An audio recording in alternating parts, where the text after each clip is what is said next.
বাবা কখনো হেরে যায় না। কাব্যচাষা রুবেল মাহমুদ। বাবা কখনো হেরে যায় না, হয়তো থামে একটু, হাফ ছেড়ে বসে পড়ে।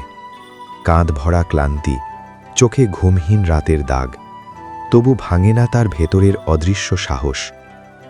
রোদে পুড়ে, বৃষ্টিতে ভিজে অসংখ্য দিন কাটে তার নিঃশব্দ যুদ্ধে।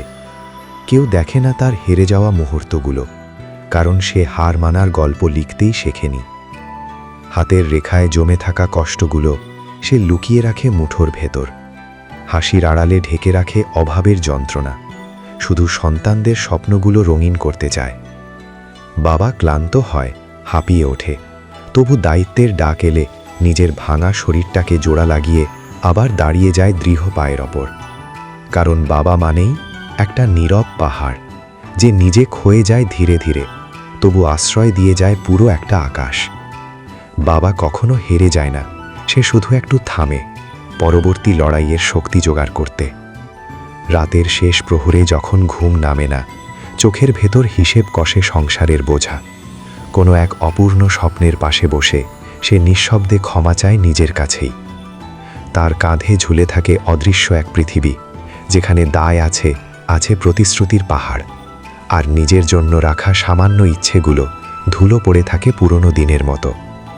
বাবা ক্লান্ত হয়, কিন্তু সেই ক্লান্তির শব্দ নেই।